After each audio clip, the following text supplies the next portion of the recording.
Welcome to the third episode of Woodward Tigers. I'm your host, Nicholas Koloff, beat reporter for the network with the one and the only Matthew Broder. Matt Broder, what's up, baby? What's going on, Nick? Let's go. Still the best team in the American League that we get to talk about, the Detroit Tigers. It's still mind-blowing to me. I freaking love it. We have a team, after losing a tough game last night, we're recording on Thursday, by the way, Thursday afternoon before Scoobles start tonight. Which he wins. Yeah, we're talking about him being a stopper. This is the game to do so.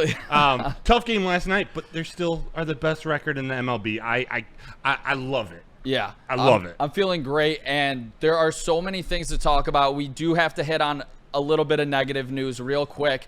But before we do that, two absolute stars spoke this week, one playing for the organization and one leading the organization. President of Baseball Operations Scott Harris had some eye-opening things to say to the flagship. We'll get into some of those quotes.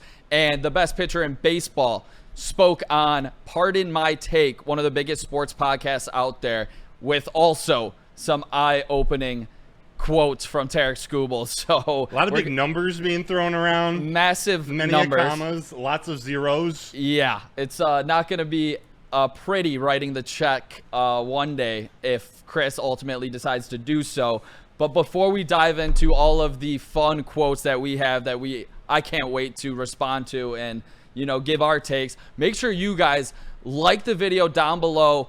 Give us your comments, anything you want to see in the future, because if you have the most liked comment under this video, we're going to read it next week. I love that idea. How about it? So go like and comment. Yep, share it to your baseball buddies as well. But we can't talk about this week going down without talking about Jackson Jobe ultimately getting Tommy John surgery. And it's just tough news for the young future superstar. We're going to have to probably wait until 2027 to see Jackson Jobe back on the mound for the Detroit Tigers, or at least that's my first thought.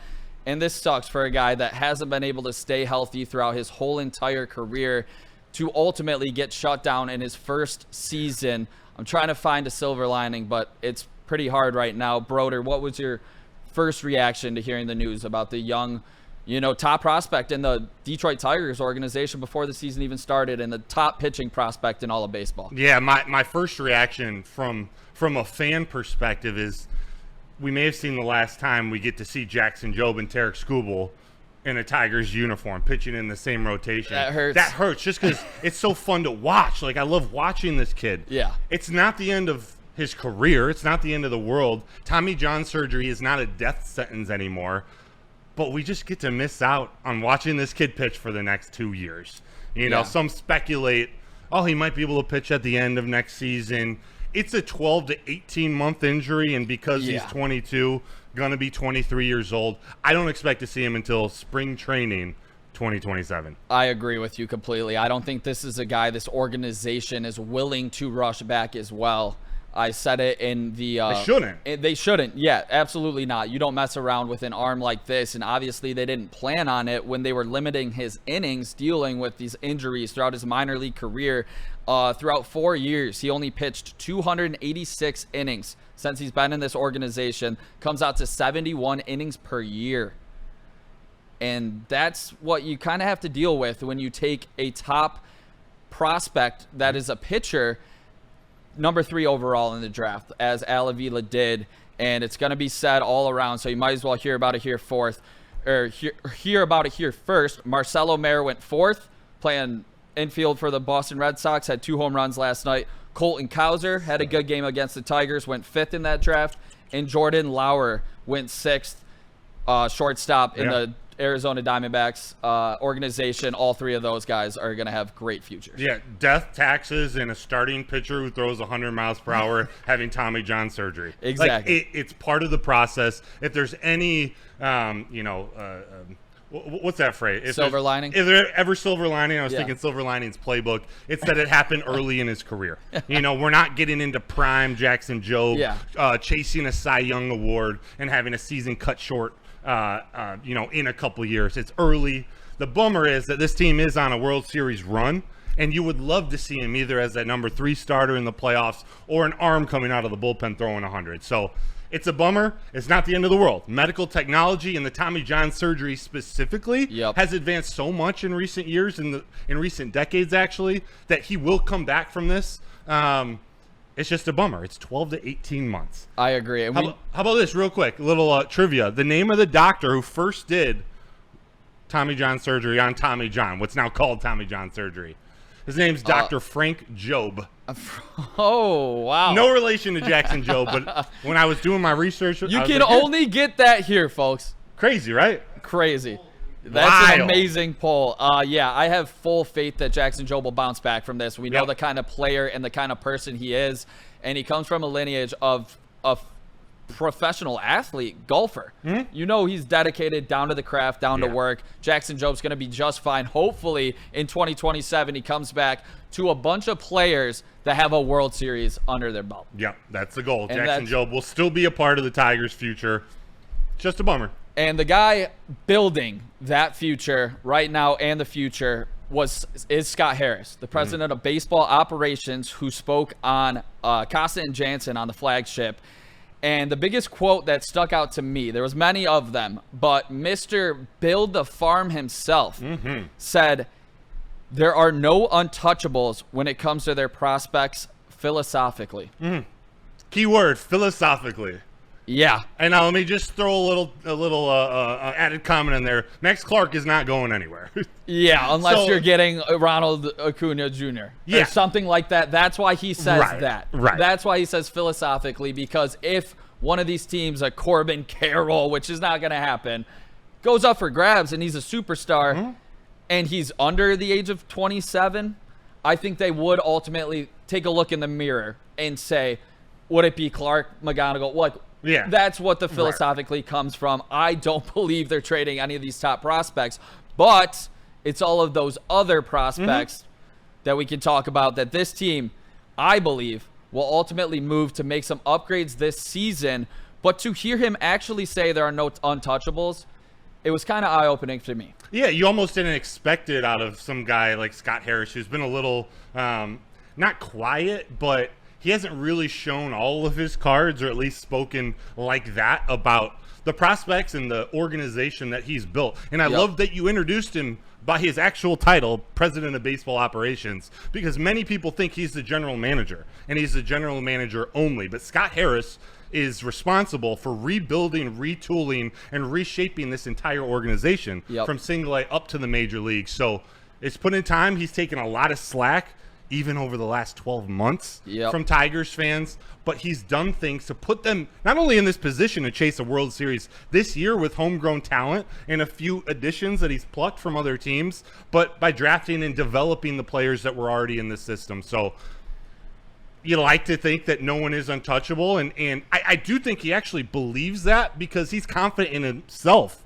That he's going to continue to find those guys. Because they have that philosophy of whether it's, offensive players, command of the strike zone, owning the strikes. He has a certain type, and he goes after those guys, and those guys will perform in baseball as long as they continue to develop. And the developmental system that he's put in place, he should have confidence. They got all the coaches, all the pieces to help these guys get to the bigs, whether it's for the Tigers or for another team, by bringing one of their players in. Exactly. He has completely revamped this whole entire minor league pool when it comes to prospects. You think about, since he's been in here, he did draft number 1 Max Clark, brought in McGonigal, Bryce Rayner drafted, signed Bruceño, traded for Lorenzo, and then signed international superstar Chris Rodriguez, who is 17 years old with like a 1.3 thousand OPS right now in his first 6 games as a professional baseball player. Dude's insane. Dude is on an absolute tear, and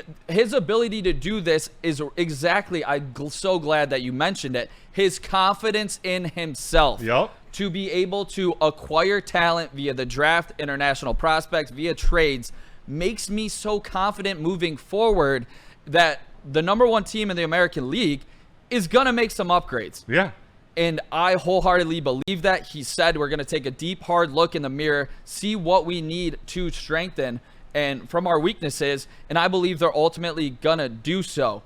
And my biggest question to you, with the news of Jackson Jobe, do they need a starting pitcher? Would you like to see some bullpen help, or would you ultimately like to see a righty bat on the left side of that infield? In that order, I'm going to go, I want to see bullpen help, I want a righty bat, and then if there's a little money left over, if there's a starting pitcher out there, an Aaron Savale, if the Brewers can't move him, maybe he's worth bringing in as someone who can be a third, fourth, fifth starter down the line. I just don't think they need to prioritize starting pitching because of the depth in the organization, because Reese Olson will be coming back. Casey Mize looks good. We see Sawyer Gibson-Long, Kiter Montero, and Tarek Skubal at the top. So my preference is for a bullpen arm, a swing and miss bullpen arm, or two. Like, we see what the Tigers, how they've fared against the Guardians in years past, specifically last year and in the regular season this year. When Cade Smith comes into the game. Oh, God. I hate Don't to say that name out loud, I know. brother. I know. He's the boogeyman. Yeah, he's the boogeyman. Emmanuel Clase right after that. Strikeout, strikeout, strikeout. Another time. Strikeout, strikeout, strikeout. I want that. And that's no shade on the Tigers' bullpen, which is, I think, 5th in the MLB. That's great and all, but they still don't have many swing and miss pitchers in that bullpen. I love Canely. He's been one of the best additions you could make, one of the best pieces in this bullpen. He's not a swing and miss guy. He is a high leverage guy, but not a swing and miss. You want someone, when there's a runner on second base or third base in the 8th, 9th, or in the 10th inning, you need a strikeout. You need someone who, AJ Hinch, he can go into his another arrow in his quiver, bring in a guy who can go get a big strikeout in a big moment. Well, Vest has been incredible. I want one more. Shoot, I want two more. Yeah. I think that should be the priority. Right-handed bat, that's another story. I'm with you on the bullpen help, but to me, that's the second priority because this team has given up the least amount of leads in the MLB. That's a good reason for wanting that. And that's the reason why I believe in Chris Fetter when it comes to these arms. Obviously, we haven't seen Brisky look the same, just got sent down to AAA today. Hopefully, he gets some of his swagger back that he had last season because he was a big piece of what this team did. Tyler Holton hasn't looked the same. Hanafi can't get out a lefty to save his life. So I do think it's a big problem.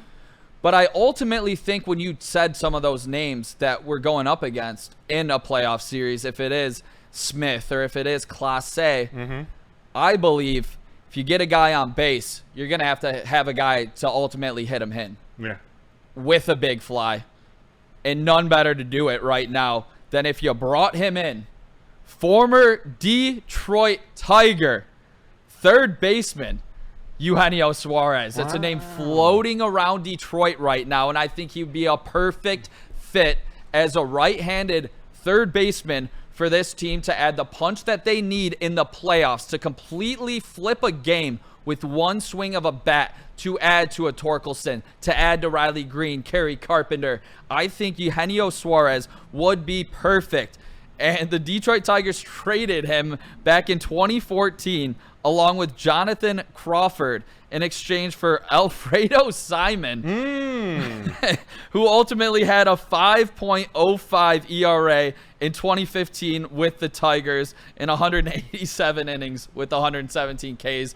Little bit of fun fact history. If we do bring him in, which I think we should, he has 19 home runs and 52 RBIs today. That would lead the Tigers in both of those categories. Yeah, that's a type of bat that if you're going to bring in someone, it's someone like that. You kind of you can look past the 233 batting average because he's got 19 home runs, because he's got 52 RBIs. You need that bat that the other team fears or has to pitch around. Oh, yeah. That's the one thing missing from this lineup. You hope Torque can continue to do what Torque's been doing this year. Yeah. I don't know if you want to rely on that or have him be the only guy.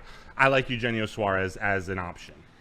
I think it would be phenomenal for this team. I just believe you do need another punch from the right side, and it does make this lineup ultimately deeper. And then Zach McKinstry can play a little bit more outfield. You don't need to see him on the left side, which he can hang, but I think he is suited better for the outfield or just super utility whenever you need him in a pinch hit spot, and just the righty bat could go a long way in the playoffs. I think that's when it ultimately is going to play. If you're going up against a Max Fried in the Yankees, or any or other big time starter, you need that bat that can literally take the top off of a game with one swing. And that's what this team's missing. Yeah, and this is the final year of his contract, so it's a rental for a World Series run. Probably won't require too much if the Diamondbacks continue to struggle and consider themselves out and sellers. This is not a guy that I would believe would take a top 100 prospect at all. No. You're talking about how you Lee and down when it comes to the prospect rankings. I would have to look into the organization of the Diamondbacks and see what they're lacking. But this is a guy that you could ultimately get, and I believe they might go out and get him because they talked about adding to their weaknesses. If they think they need another righty bat, which why wouldn't they? Look at your team right now. That's definitely one of the things you need. And he adds the pop. So I think Eugenio Suarez would be perfect. Are you in on Eugenio? If they made the deal. I'm in. A right-handed hitting bat's secondary on my list, but Suarez and there's another name that might come up are two guys that I'm interested in. Yep. So we're going to get back to maybe a right-handed hitting bat in a second. But before we do, Tarek Skubal, the best pitcher in baseball, was on Pardon My Take. Shout out those guys. They're hilarious. Great show. And the host offered a hypothetical contract of 10 years, $425 million. Skubal laughed and he said, "That sounds good." Yep. That sounds good. I mean, I would say that sounds good. It sounded like he would sign it in a heartbeat if it was in front of him today. Which, why the heck wouldn't he? 10 years, $425 million. I'm not going to ask you if you would do that deal, Broder. But I'm going to ask you today if you would do 10 years, 400. Straight up. For Tarek Skubal, the best pitcher in baseball, so that he is a Detroit Tiger for life. Would you sign him to a deal of 10 years, $400 million? Yes. I would sign him to that deal today. I would think about it. I'd have to think about it if we wait till his contract comes up in 2 years and he's 30 years old. And we're talking 10-year contract, but today, 100%, I would offer that to him. It's a lot of money. I'm still in between of whether any pitcher should be offered a 10-year contract, but the MLB is unique where you got to offer the 10 years to avoid the luxury tax. Like, we're really talking about you're paying him for 5-6 years of his prime, which is still probably worth it. It is worth it. Definitely. So you lock him in for 10 years. You got a multiple Cy Young winner expected to start at the top of your rotation. I'm in. I'm 100% into if this is what it ultimately takes. But a side note of me, or a reason I would do this deal if this is what it took, is because we have so much young talent. We just talked about all of the guys coming through the system where this payroll is not going to cost a lot of money, and it's going to have a lot of impact players on it. Yeah. The guys that are currently on it are going to have to get paid when we think about a Riley Green, a Torkelson of the future, but that's still down the line. Yeah. So I'm not concerned about that. Skubal's ultimately the only guy you have to pay big bucks to right now. Yeah. And if they could land this deal, I would love it. But I'm going to throw this at you because this is where my mind starts to spin, and I'm like, okay, obviously he wants the 10-year, but can we add him a little bit more money annually and take back a couple years? So I would offer him an 8-year, $360 million deal, and that would come out to $45 million a year. That would make him the highest paid pitcher in baseball in the history of baseball. Yeah. Yeah, I think they should. And I happen to think the Tigers will make him an offer soon to be the highest paid pitcher in baseball in MLB history. In fact, the question is whether he and his agent, Scott Boras, will take it before hitting the market where they can have a bidding war between the Yankees, the Dodgers, the Mets, the Phillies, and co. Offer it now. Make him the highest paid pitcher in baseball, whether it's lower years, more money, longer years, more term, less money. Do it. You got to make the offer. Make him say no. Exactly. And if you did offer him the 8-year, $360 million deal, which would be what I want to do, he's 28 right now. This contract would be up after his age 36 season. And the way it's going, that lines up perfectly. I think this is a perfect career for Tarek Skubal in a Tiger uniform when you're ultimately a World Series contender throughout this whole entire contract. You stack the system with all of the young bats, so you're not paying too much money. Hopefully you can get some of them on a Colt Keith type deal like we talked about last week. Check out that episode because we broke into Colt Keith, Gleyber Torres, Casey Mize. But before we go back, I just believe this would be the ultimate deal for this team. Terry Skubal talked about the city. He talked about how much he loves Detroit. He talked about the energy that everybody brought on his complete game shutout. It was the crowd that helped him hit 103. Yeah, exactly. And I just think this is the perfect time. If they could get this deal done before ultimately hitting unrestricted free agency, this would be so perfect. Get this saga behind us, and we can just focus on getting better. And you just lost one of your pitchers for the next 2 seasons. Yeah. You need a horse. Yeah, Tarek Skubal is second to none. I'm just waiting until we see this none on the field. But I'm just playing. No, another key piece to this that I don't think anyone's talked about. Yeah. At the end of the 2026 season, the collective bargaining agreement expires. Yep. There's almost a guarantee that there's going to be a lockout, even with the fear of a lockout. If I'm Tarek Skubal, I want my contract before the end of that season. I want guaranteed money and not the chance of a year or two of not getting paid. And then you're 32 looking for a new contract. Yep. So there's more to come with that. But the fact that lines up to the end of his contract, this might be a unique scenario for Scott Boras where he's like, all right, let's get a contract done so you're in it before we might not even be able to have a bidding war. Exactly. I think this would be perfect for both sides. He gets his guaranteed money. We get our guaranteed ace, best pitcher locked up in a Tigers uniform for the next 8 seasons. And ultimately, if it is the 10, I'm still doing it. I'm not blinking. And you just talked about Scott Boras. Had some connections with another player that Skubal happened to talk about during his Part of My Take interview. And this was Skubal on his interaction about taking a pitch with the Red Sox third baseman Alex Bregman when he told him to take a pitch. He said, I like Bregman. I like the way he plays the game. I love everything about him. He's a grinder. I've heard great things in the clubhouse about him.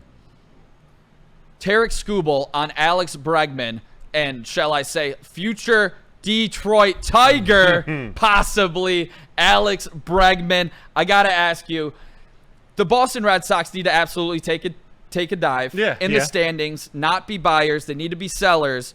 But Alex Bregman can opt out after the season. And I don't think the Boston Red Sox are in any position to lose him for nothing. And before his injury, which he'll come back mid-July from, he was basically second in the AL in MVP. Yeah. And Alex Bregman was having an unbelievable season. People will talk about, he didn't pick the Tigers. I don't want him because he chose Boston. Well, I would ask you, would you choose $12 million more per year as well? I would. I think I would as well. I don't give a shit that he chose Boston right now over us if it helps us get to the World Series. This is multiple times that Skubal has talked up Bregman.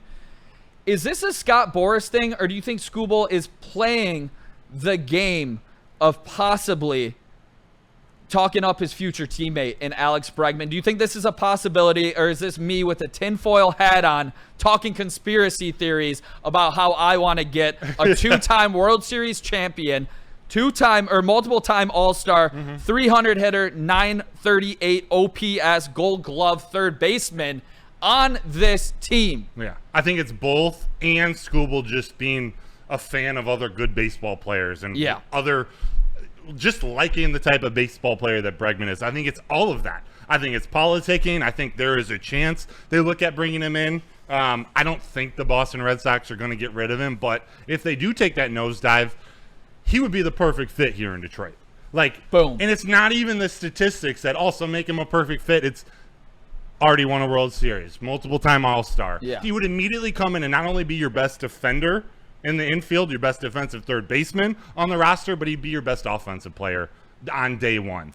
Exactly. That's the type of player you go get. I don't know if they're willing to make a move for a superstar type player like that. It feels weird. They certainly could use him. It does take a little of the gamesmanship out of A.J. Hinch's ability to manage against the opposing team because they like playing the matchups, putting in the righty and the lefty and everything he does. But I think for a guy like Bregman, you sort of put that to the side and say, hey, we'll just plug him in the number 3 spot, like Riley Green at 2 or 4, whatever they do. If you have a chance to get that guy for not very much, you go get him. Exactly. I mean, even if it takes anybody besides Clark or McGonigal, maybe even Briseño, I think I'm doing, or God damn it, we have so many great prospects. That's the thing. There's so many. You can, I know. You can move on from some. People say when I talk about moving on from one of these top guys that, oh God, I'm not willing to mortgage the future. It's not mortgaging the future. It's mortgaging one of 6 top prospects, top 100 type guys where I would be willing to move off of it. Yeah. Because Alex Bregman significantly raises this team's odds to win the World Series. Yeah. When you go into a matchup with the Dodgers, who are they going to fear to pitch to right now? Maybe Riley Green, maybe Torkelson, maybe Carey. When in terms of big power, pop, there's really no fear. There's no fear. Alex Bregman just completely will look in the eyes of the pitcher and say, I'm better than you. The same way he looked at Tarek Skubal right in the eyes and was just taking him. Literally. Pause. Yeah, Alex Bregman was just up, literally. making eye contact. Yeah, all right. All right. Alex Bregman, the same way he was able to hit Tarek Skubal, he can do that to the other top pitchers throughout the entire baseball realm. Yeah. And I believe this is a type of guy that is going to possibly be on the table. I know it is a little far-fetched, but I'm saying right here today, I'm calling it. If the Boston Red Sox tank, the Detroit Tigers are going to be involved in landing Alex Bregman. And they talked about the locker room. He's got to be a locker room fit. He's got to be a grinder. He's got to be a good guy. Everything about that is Alex Bregman. Just loves the game of baseball. Fits right into this culture, this locker room, the same way, you know, a Zadarius Smith did when the Lions brought him in the trade deadline. I like that. I like that analogy. And, you know, life. What did Jay-Z say? Life's like Tony La Russa. It's about how you play the cards. Like if the Boston Red Sox fall off and he becomes available, you're at least making the call. And maybe they don't even want a top prospect or a prospect. Maybe you look at a guy like Wenceel Perez, a major league ready young player that they can use. Or I hate to say it, a Kerry Carpenter, because last I checked, that right field porch in Boston is very short. Great call on that one. I'm not saying I want to move Carey. I know, exactly. I would rather give up prospects. Right. But if they have so many. They brought up 3 of their top prospects. Yeah, there's Roman Anthony, Marcelo Meyer. They have a great Campbell. They have a great farm system too. Yeah. So we got 7 weeks until the trade deadline. Exactly. A lot in the next month we're gonna see shake out. We need the Red Sox to do poor. The Blue Jays, the Diamondbacks. Yep. The tricky thing is a lot of the bad teams this year don't have a lot to give. So we need some of these top teams to not only fall off, but then want to sell. Exactly. And I think that's where ultimately I will be rooting for the Boston Red Sox to be losing every single game. I think I would be doing this either way, even if Alex Bregman wasn't in the cards. I just hate the Red Sox. But fuck the Sox. I just don't believe Alex Bregman is a guy that is going to shake up this locker room in a way where it gets out of who they are. Yeah. I just think he adds to that. And I believe everyone in Detroit, if this does happen, should back him. Yeah. I do. Yeah. Because ultimately the goal is to win a World Series and to have a parade down Woodward, which is going to be incoming soon. And this was episode 3 of Woodward Tigers. Broder, great breaking it down with you as always. Dude, we're getting better each day. Like, this is more and more fun. It's only going to get hot over these next couple of weeks. Oh, yeah. The hot stove. I can't wait. I can't wait. We got the best team in baseball we get to cover. Exactly. I'm fired up. Make sure you guys like and comment below. We are trying to get Woodward Tigers booming in the city of Detroit, everywhere around the states, all around America. Woodward Tigers is going to be on your screens. Nicholas Koloff, Matt Broder, Woodward Tigers.